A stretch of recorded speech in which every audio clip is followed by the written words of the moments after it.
What's up? Hey Thanks guys, for taking the time. of Uh, course. y'all know the drill.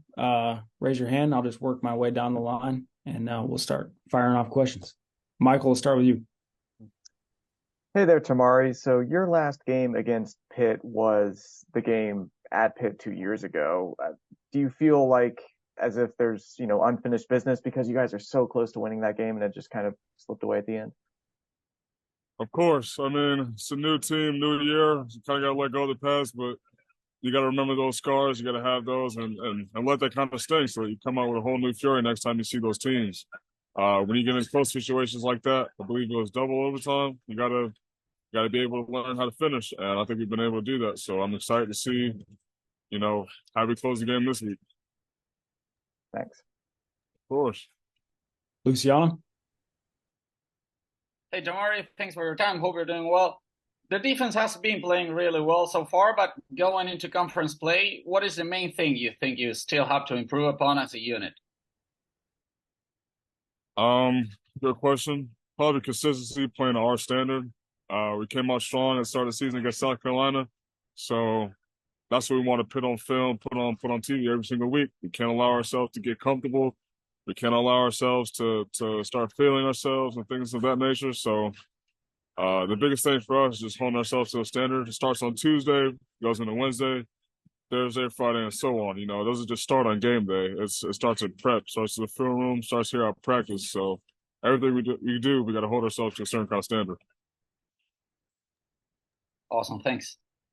Jeremiah. What's going on, Tomari? I actually wanted to ask you about one of your teammates, Bo Atkinson. That was a name that came up a lot during the fall, and obviously he's gotten some reps so far as a redshirt freshman. But just what are some of the things that you've seen from him behind the scenes in practice? Hard worker, very self-motivated. You don't have to tell him to go. You just point him in a direction, he takes off. Uh, he's worked, man. He's worked spring, summer, fall. He's earning his stripes, and that's what I appreciate about Bo. He never once complained about it being his time. He never once complained about this, that, the other thing. He doesn't get caught up in the outside stuff. He's true to who he is, and that's someone who just puts his head down and shows up every day. You don't have to tell him to do something; he's going to do it, and that's what I appreciate about Bo the most.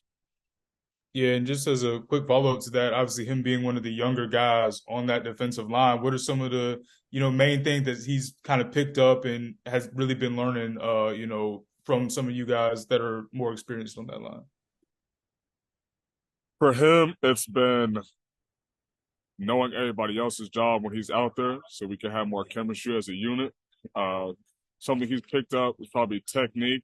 He's always had a motor. He just needed to tweak his guidance a little bit. And so watching guys older than him, watching guys around him, seeing how they go through things, how they take on blocks, how they approach tackles and everything like that, that's kind of helped his game a lot. All right, thank you. Adam. Tomari Fox. Hey, man. Up, my man. Uh, I wanted to ask you, for all the things that we've talked about, I wanted to ask you about the switch to number 0. Yeah.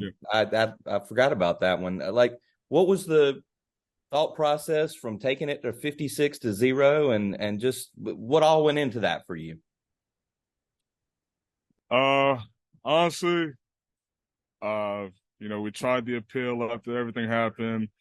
We looked into a whole bunch of different options, kind of similar to Tez in a way, and it just didn't shape out that way. And so, going throughout the year, I kept hope, and I was able to come back early. And so that I knew after that, I knew what that kind of did to my reputation a little bit. I knew that what that did to who I was as a person. And so I was like, man, it just feels like 56 is dead. And so I felt like I needed to come back and it's something different because I'm really starting from ground zero, and that's how it felt. I had a new DC, things of that nature. He hadn't seen me play because I wasn't available last year, so I was really starting from scratch. It felt like I was new on campus almost.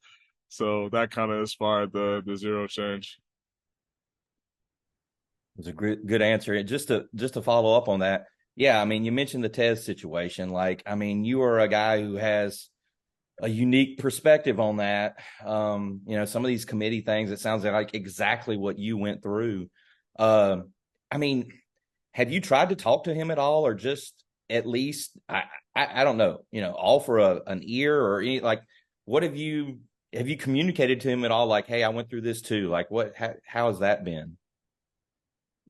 Yeah, we actually talked pretty recently about the whole situation. I told him I had just went through the same thing. Like he was talking about, or he was expressing to me how he felt about the situation, his thoughts.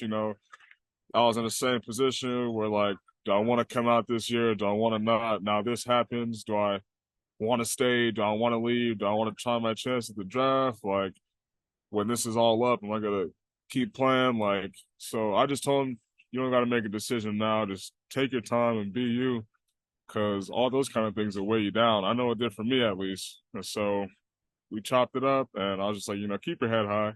We believe in you, and that's all that really matters. So while you're going throughout this process, you'll find the answer that's right for you. It'll be obvious.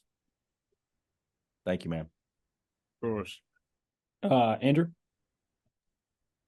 Tomari, this time last year, you were practicing during the week, but not playing in games, and you were doing a lot of scout team stuff. What is the level of gratification that you have now, knowing that you're grinding through the week, but you get to get out on the field on Saturday?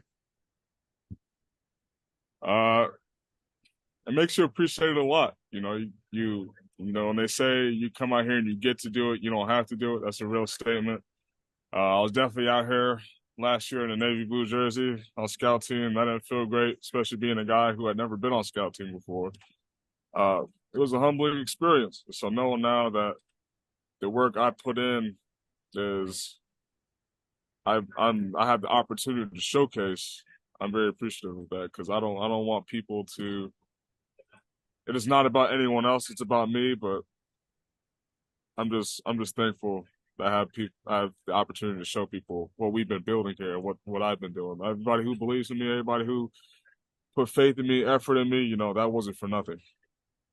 Got a question about you guys up front. The pressure on the quarterback's been there more conventionally this year. You had a lot of the sacks in the first game. Second game was kind of awkward because the way they threw the ball. But even though you only got to the quarterback once the other day against Minnesota, you guys made a move. You put some pressure on him. What's been the difference for you guys up front to conventionally get more pressure on the quarterback?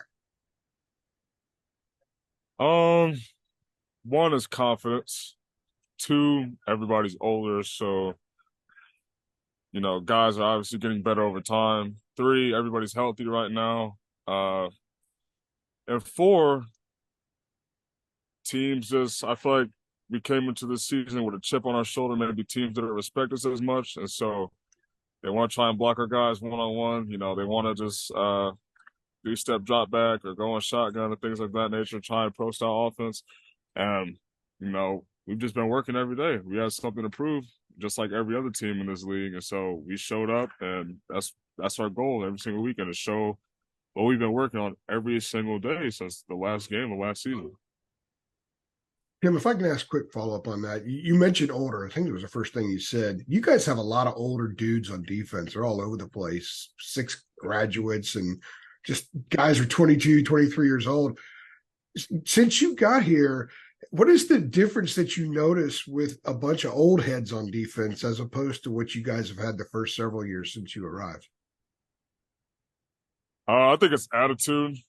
We talk about every day. We start at the meeting 6:30. We say we do a lot of good things, but we're not there yet. We leave plays on the field. There's food on the plate. Still more in the tank. So I think the difference between when I first got here, maybe there's a lot of sour taste in people's mouths and things like that nature. Who's going to play here? Who's going to play there? Right now, our saying is the start of the defense is the defense. And that's true. All thing that matters at the end of the day is a win. If everybody wins, then everybody's happy. So I think that's the biggest improvement with having a whole bunch of older guys, is that people really understand the value of winning. Everybody puts in a lot of hard work, but everybody doesn't get to win. And so that's something you really have to appreciate at the end of the day. Sounds good. Thanks for letting me hog it, guys. Sorry for 3 questions. Tommy? Tomari, Coach Chiswick talked Monday about the rotation, and I believe you guys had 9 or 10 played on the defensive line. How important is that on the success you're able to have, guys being fresh and the reps. Ruck's reps are probably a little higher than they should be or need to be. But how big a factor is the rotation and being able to be fresh when you're chasing these quarterbacks? It's very important. When I first got here, there wasn't much of a rotation. There'd be like, games where guys playing 60, 70, 80. Aaron Crawford one game at like 320 played 90 snaps and 6 overtimes at VT. So like having a rotation definitely keeps everybody else fresh. You're like, dang, like, did I even play today? And it just shows you the value. Like when you have a rotation like that, it makes those reps that you have even more important because you have to make the most out of them. And that's the whole point of everything. It doesn't matter if you have decent production in 60 plays because it took 60 plays for you to get that. And so if you cut that down, you have 20, 25, even 30, and you still have that same decent and good production, that looks a lot better. And when you have things like that, when you have a good rotation, everybody's competing to go back out. Who's up? Am I up? Is he up? And we're obviously all supportive of each other, but because we're all fresh, we all want to go at it. We're all feeling hungry. The old don't count the reps, make the reps count. Yeah. Let me ask you about last year. You mentioned, getting prepared and all. How big of a factor was it, the support inside the program that helped you get through that situation that Tez is sort of seeing now? You guys can talk, but you had other people and you've got a program that sort of wrapped their arms around everybody. I'll put a huge factor. I mean, something like that happens, it's out of your hands, out of your control, and all you can wonder is, man, what am I supposed to do now? And they're like, well, just show up and keep working. That's what you've done since you got here. You may not be able to show it on game day yet, but your time will come. And that's what we tell everybody, whether it's you're getting redshirted, whether it's you got hurt, whether you're in my situation, just show up and keep working and your time will come. I think that was the biggest thing for me. And everybody in the building kind of showing their support, especially in the D-line room. That kind of backing and things like that help you just show up in the morning. Once you start, you can get going, but it's the starting it part, the willingness part, and they definitely helped me with that. Appreciate it, man. Of course. All right, last one for Tomari. Adam, wrap us up. Tomari, AJ was talking about old heads. In 2020, when you guys played BC, you played this quarterback you're about to play Saturday night, Djokovic, which it seems like it was a long time ago. I mean, what do you remember about him then? I remember that day he threw the ball a lot. And can you maybe compare and contrast what you and I guess Don played that day, Miles, what you guys saw that day compared to what you think you'll see Saturday night? Like, what are the differences or the similarities, or how does it compare? He's a big dude. He's always been a talent. I kind of stay out of like rankings and social media stuff, so I don't know how he's viewed in that aspect. But us up front have a high regard for him. He threw the ball a lot that day. He was diving people a lot, things of that nature. He led his offense well. Any quarterback, honestly, anybody you go out there gets, you got to respect and hold to the highest standard. So I expect when we go up there to Pitt that he'll have his best game. That's how you always got to look at it. You don't want to ever overlook somebody or things of that nature. He's here just like everybody else. He puts in work just like everybody else. And so just like everybody else, he wants to win. So I guess it's about who wants to win more on Saturday night. Quickly to follow up, which has nothing to do with Djokovic. Like, are you the strongest you've ever been right now? I think I'm tapping into my grown man strength. Yeah, it's very hard for me to lose things physically. You know what I mean? So I would say I'm probably the strongest I've ever been. Yeah. Okay, just wanted to check. Thank you. All right, Tomari, thanks. Thank you, guys. That's going out with a bang.